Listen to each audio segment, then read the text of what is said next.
Hello everybody, Maven here, and today I wanted to bring to you a very strong build with the Collective Obligation exotic pulse rifle from the Val the Disciple raid. Now this is a weapon that a lot of people trashed on when it first came out. Everyone dismantled it and forgot it existed. I can't believe this weapon isn't getting any traction now, getting any recognition because of how strong it is after the buff. They announced in a TWAB not too long ago that when you have the Void Leech perk active, this weapon gets a damage buff, and also Void Leech is easier to activate. So with that, I'm going to show a quick clip of gameplay with this build, and stay tuned for the full build breakdown. Hope you enjoy. Alright, so the main point of this gameplay is to pretty much show that we have like a 100% uptime of Volatile Rounds. And if you played during Season of the Void, you know how absolutely insane Volatile Rounds are. They do so much extra damage with those little Void explosions, and it's really good for colliding groups of adds. And with Collective Obligation having like a constant uptime of this, it makes it a really strong option for higher level content all the way up to Grandmasters. And I've even used it myself in a couple Grandmasters, and it's been very strong, and it's definitely something that I'm going to be using more in the future. And while Collective Obligation is also really strong for lower level content, I think it's actually meant for higher level content, and we'll get more into that later. But for now, I'll let the rest of the clip play out, and then we'll get to the build breakdown.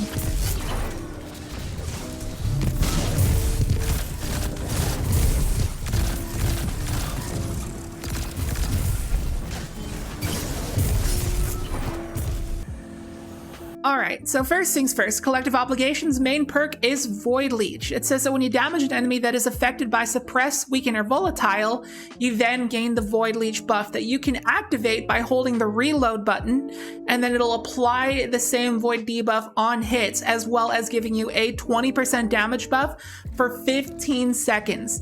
That is a massive amount of time for a damage buff as powerful as plus 20%, Weaken, and Volatile all in one. And so normally the way that you get Volatile nowadays is through Echo of Instability, and only Echo of Instability. This says that defeating targets with grenades grants Volatile rounds to your weapons.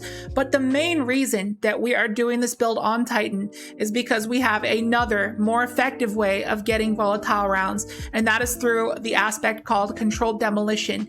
Hitting a target with a Void ability will make them volatile. So any ad that is touched by our Void abilities, all we have to do is simply just shoot them with the Collective Obligation, and it will leech Volatile rounds that we can activate on command. And they also announced in the TWAB that they are making it easier to activate Void Leech. But how easy is it? Well, I'll show these clips right here. The first one's against Carl, and we're going to throw a grenade at him. And by the way, our grenade is also activating Echo of Undermining to give a Weaken effect, another thing for us to leech. So we throw the nade at Carl, we shoot him just 2 times. 2 bursts with the pulse rifle activates the Void Leech, making it so we can activate Weakening rounds and Volatile rounds all in one go for 15 seconds. And then we do this again against just normal adds. So we throw a grenade at one ad, which is going to proc Echo of Instability, giving us Volatile rounds. So then when I go to shoot another ad just one time with Collective Obligation with Volatile rounds active, that is going to immediately leech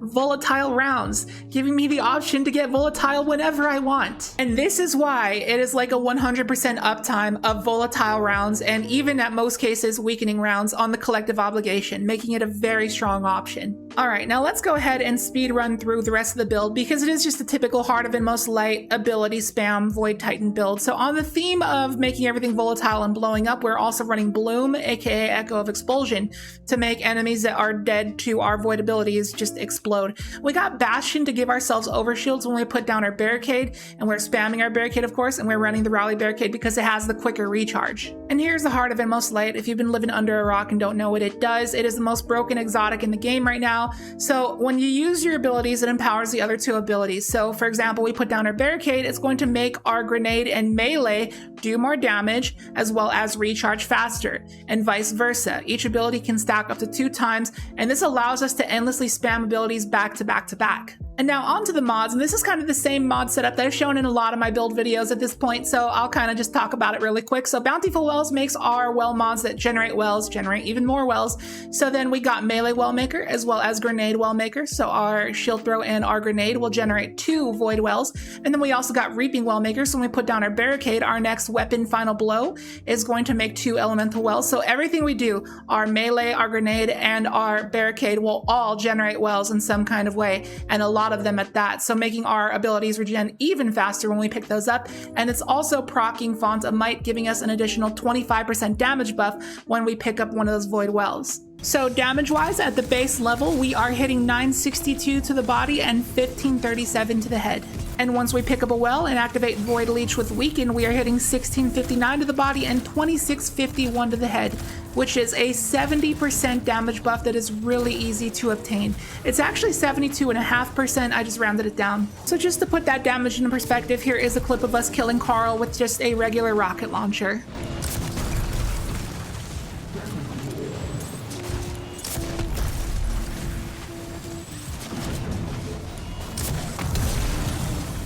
And now here's a clip of us killing them with simply a grenade and the collective obligation alone. So if you pull up on a major, are you going to want to use 4 rockets on it or just 2 clips of primary ammo? Your choice.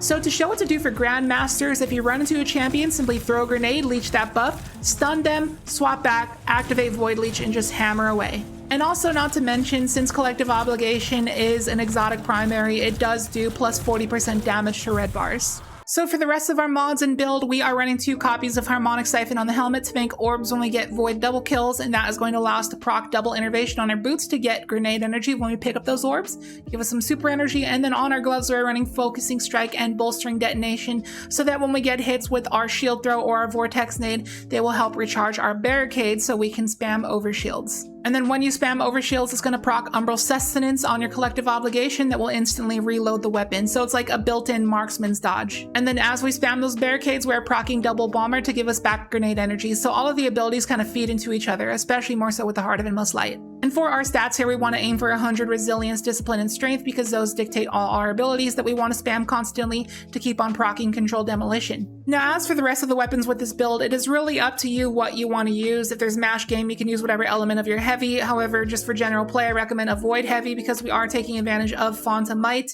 I like the sword because I like skating around. There's also a rocket launcher if you want to do burst damage, and there is the Taipan if you want to do some boss damage. You can use whatever weapons you need for your champion mods. You can replace the mods on your gloves.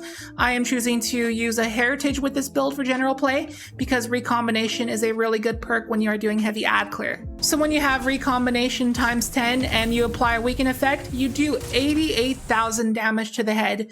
And to put that into perspective, the base damage of a crit with a linear fusion rifle, the Taipan, we're doing 58,000 to the head. So it is a really good burst damage option. So that is it for the build. I hope it changed your mind on Collective Obligation as a whole. You know, a build that allows constant ability spam and constant overshield spam along with a primary weapon that weakens and applies volatile constantly with a 72.5% damage buff at all times. It's pretty good, not gonna lie, it's pretty good.